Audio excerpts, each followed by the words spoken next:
Bonjour, bonjour, bonjour à tous, j'espère que vous allez bien.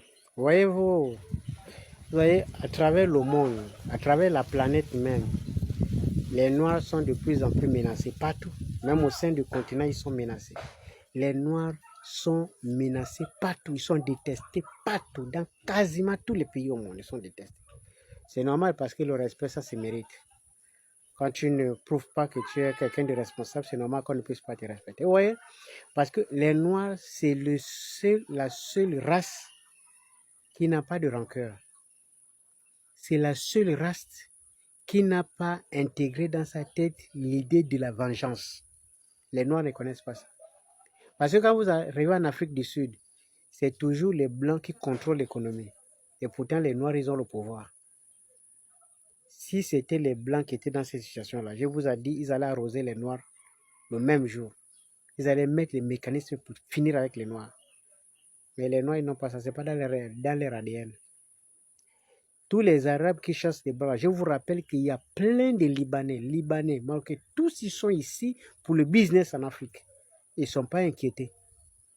Mais les Noirs, ils sont méprisés, malmenés, maltraités chez eux. Les Noirs ne se vengent pas.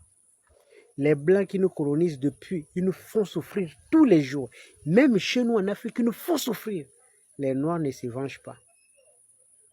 Le Noir, c'est la seule race au monde qui ne connaît pas la vengeance. Je me suis demandé pourquoi. Est-ce que c'est un problème de mentalité? Non, parce que dans la vie, quand tu te sens toujours inférieur, tu as du mal à prendre des initiatives sur un certain nombre de choses. Regarde, le monde est en train de s'organiser. Le monde est en train de s'organiser. Je vous prends un exemple simple. Quand vous allez en Afrique du Sud, Julius Malema, l'opposant sud-africain qui remplit les stades avec le rouge.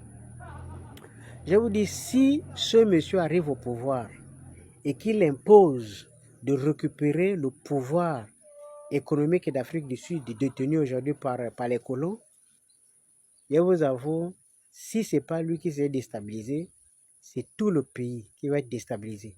Parce que l'Afrique du Sud, là, économiquement, c'est sur la main des colons.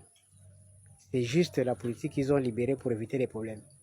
C'est d'ailleurs pour ces raisons quand Muammar Kadhafi, quand ils avaient décidé d'arracher les réserves aux Blancs, Muammar Kadhafi avait décidé de venir en aide. Vous avez vu ce qui s'est passé? Les Occidentaux, là, ils ont coupé. Les liens de commerce avec l'Afrique du Sud étaient coupés. Donc, l'Afrique du Sud pouvait produire, mais il ne pouvait pas vendre, il n'y en avait plus de clients. Puisque le marché africain n'étant pas organisé, il ne pouvait vendre à personne. C'est parti où ça n'a pas prospéré, ça a échoué.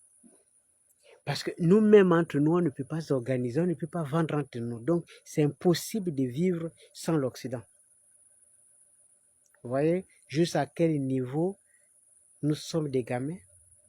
Imaginez-vous que juste en 2021, tous les jours, nos soi-disant chefs d'État se retrouvent tous les jours et je ne sais pas quel genre de sujets ils abordent dans leur soi-disant association de l'Union africaine. Ça n'est rien de bon ne sort de là.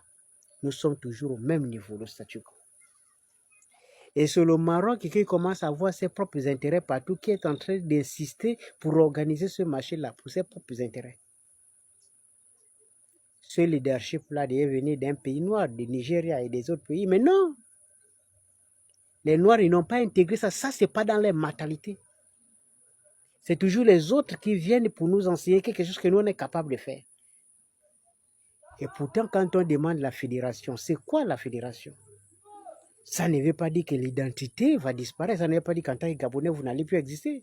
Ça veut simplement dire qu'on essaye de déployer une partie d'énergie pour intégrer une association d'énergie pour devenir puissant. Parce que le combat de demain, c'est le nucléaire. Un pays qui n'a pas le nucléaire ne peut pas décider. On décide pour vous. Si aujourd'hui on a peur de Poutine, on a peur de la Corée du Nord, on a peur des autres pays, c'est parce qu'ils ont la bombe. Et c'est pour cette raison que si on est en fédération, on va monter en puissance. Et nous allons forcément avoir les bombes et tout le reste. Et là, on peut compétir avec les autres. On peut imposer. Mais quand vous demandez avoir un siège avec veto, mais votre veto va dire quoi? Si on décide, malgré votre veto, de vous attaquer, vous allez faire quoi? On n'a rien.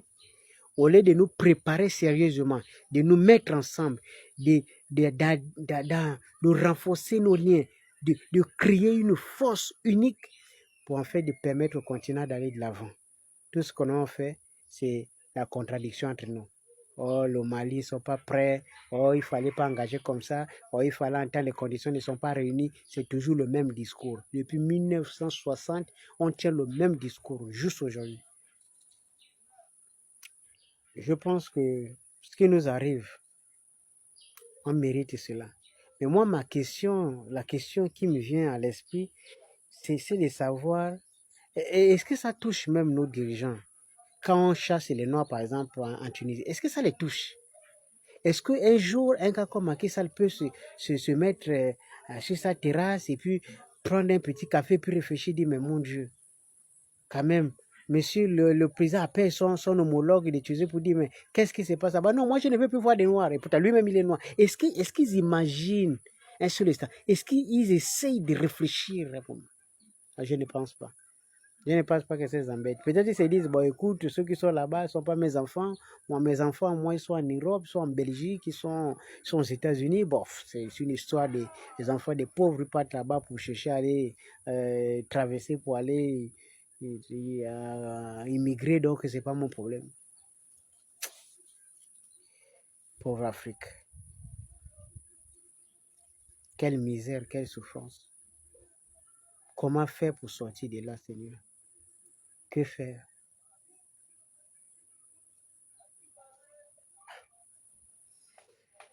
C'est vendredi. J'espère que tout ce qu'on peut demander à Dieu, c'est que c'est lui qui a la force suprême. Comment si, pour une fois, il peut au moins étendre sa main pour essayer de nous aider à s'en sortir. Tous ceux qui ont des idées pour faire décoller le continent, il faut les accompagner. Il faut mettre les bâtons dans les roues, tous ces types-là, malgré leur puissance, parce que c'est toi qui es le plus grand. Nous sommes dans un continent mystique. Il faut qu'à un moment, tous ceux qui peuvent contribuer à sauver ce continent s'élèvent pour qu'on arrive à changer de paradigme. Djibouti.